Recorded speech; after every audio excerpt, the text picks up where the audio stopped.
Welcome to World History Z, the channel where the past comes alive. From ancient empires to modern revolutions, we explore the stories that shaped our world. Don't forget to like, subscribe, and join us on this journey through history. The tide turns, how the Axis advance was broken. By the winter of 1941, Hitler's armies had conquered nearly all of Europe. Nazi banners flew over Paris, Athens, and Oslo. But now they stood at the gates of Moscow, capital of the Soviet Union. Just one final push, and Hitler believed the East would fall. But what he hadn't counted on was the ferocity of the Soviet people, the unforgiving Russian winter, and the sheer will to survive. The Battle of Moscow began in the fall of 1941. German forces had advanced nearly 600 miles across Soviet territory. Victory seemed inevitable, but then came the mud, Rasputitsa, turning roads into swamps and choking supply lines. Then came the cold. Temperatures dropped to -40 degrees Celsius. German soldiers lacked winter gear, weapons jammed, engines froze. Meanwhile, the Soviets, drawing on fresh reserves from Siberia and bolstered by brutal urban defense, launched a ferocious counter-offensive in December. Nazi troops, exhausted and starving, were pushed back. For the first time, the Wehrmacht had been stopped. Moscow did not fall. It was a symbolic and strategic blow, and proof that the Nazi war machine was not invincible. Just as one Axis power was facing resistance in the frozen East, another was preparing to strike in the Pacific. On the morning of December 7, 1941, the quiet calm of Pearl Harbor was shattered by the thunder of Japanese bombers. Waves of torpedo planes descended on the US Pacific Fleet in Hawaii, catching them completely off guard. Battleships exploded in columns of smoke and flame. Over 2,400 Americans were killed. In just under 2 hours, the Japanese had sunk or damaged 8 battleships, 3 cruisers, and nearly 200 aircraft. It was a stunning success for Tokyo, but a strategic miscalculation. The very next day, a united and enraged United States declared war on Japan. Adolf Hitler, in a move driven more by ideology than strategy, declared war on the US in solidarity with Japan. Now, the Axis had awakened a sleeping giant. The war had truly become global, and the balance was about to shift. That shift began just 6 months later, at a tiny speck of land in the Pacific called Midway. After a string of conquests, Japan seemed unstoppable. Their navy was the most powerful in the world, and they hoped to lure the remaining American carriers into a trap. But US codebreakers had cracked the Japanese communications. The Americans knew the target. On June 4, 1942, the Battle of Midway began, and turned into a disaster for Japan. In a matter of hours, American dive bombers sank 4 Japanese aircraft carriers, the heart of their fleet. It was a loss Japan could not recover from. Midway was more than a battle. It was a turning point. From that moment forward, Japan would fight defensively, retreating island by island, as the US gained momentum across the Pacific. But the most brutal battle of all was still to come. In the bombed-out ruins of a Soviet city on the banks of the Volga River, Stalingrad. In August 1942, Hitler launched an offensive to seize the city that bore Stalin's name. It was a symbolic prize and a strategic foothold for controlling oil fields in the Caucasus. German forces stormed the city, reducing it to rubble with constant bombing. The Soviets, refusing to surrender, fought from basement to rooftop. Entire buildings changed hands dozens of times in a single day.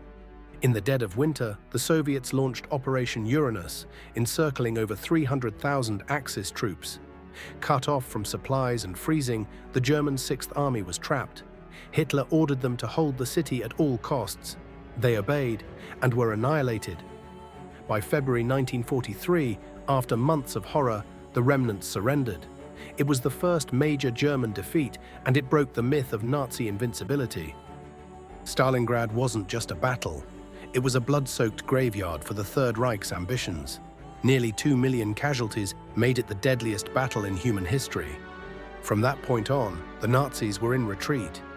These 4 turning points, Moscow, Pearl Harbor, Midway, and Stalingrad, didn't just stop the Axis advance. They marked the beginning of its collapse. The Allies had stood their ground. Now they would begin to push forward.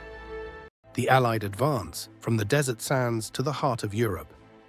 By 1942, the Axis tide had reached its peak. But in the scorching deserts of North Africa, the Allied forces prepared to strike back. This wasn't just a war of territory, it was a chess match between two brilliant tacticians. On one side, Field Marshal Erwin Rommel, the cunning desert fox, whose lightning maneuvers and bold offensives had earned the respect of both allies and enemies. On the other, the combined strength of British, American, Free French and Commonwealth forces determined to break Hitler's grip on the Mediterranean. The North African campaign was more than a desert war, it was a logistical nightmare. Supplies had to be shipped across oceans, convoys dodging U-boats to deliver fuel and ammunition across endless sand. Rommel's tanks often outran their own supply lines, surviving on captured British fuel. His victories at Tobruk and Gazala stunned the Allies, but his advance stalled before El Alamein, the narrow gateway to Egypt and the Suez Canal. Then came October 1942. British General Bernard Montgomery, known simply as Monty, unleashed a massive counter-offensive. With overwhelming artillery, deceptive troop movements, and superior numbers, the Allies broke through the Axis lines after 13 days of intense fighting. Just weeks later, in November 1942, American troops landed in Morocco and Algeria under Operation Torch, the first large-scale US ground involvement in the European theater. Caught between Montgomery's British forces from the east and the Americans from the west, the Afrika Korps was squeezed into a trap.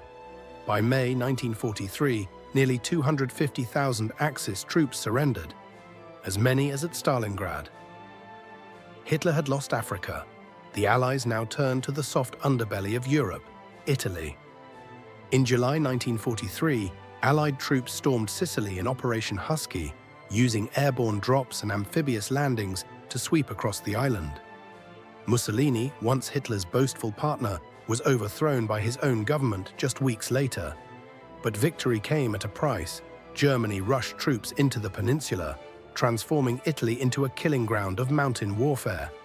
As the Allies pushed north, they faced the Gustav Line, a seemingly impregnable wall of fortified bunkers and artillery emplacements stretching across the country. One of the bloodiest battles came at Monte Cassino, where ancient monasteries were turned into fortresses. The fighting was savage: 4 assaults, months of shelling, and nearly 55,000 Allied casualties.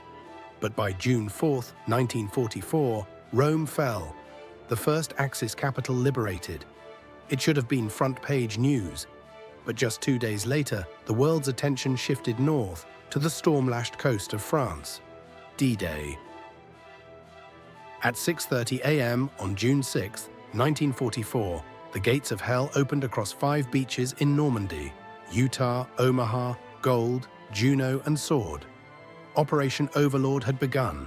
Over 7,000 ships, 11,000 aircraft, and 156,000 Allied troops crossed the English Channel in the largest amphibious invasion in history.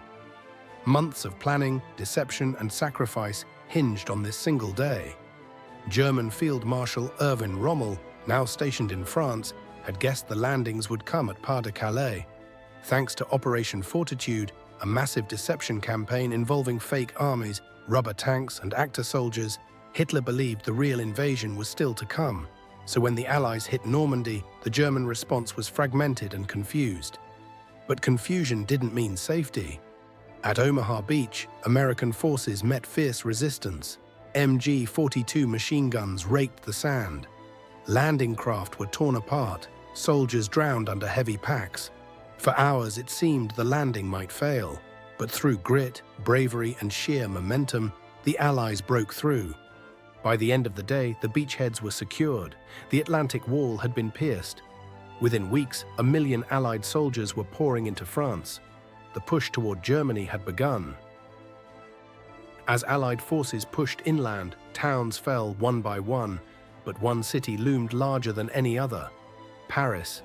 Hitler had ordered it to be destroyed rather than surrendered. Bridges were rigged with explosives, monuments were prepped for demolition.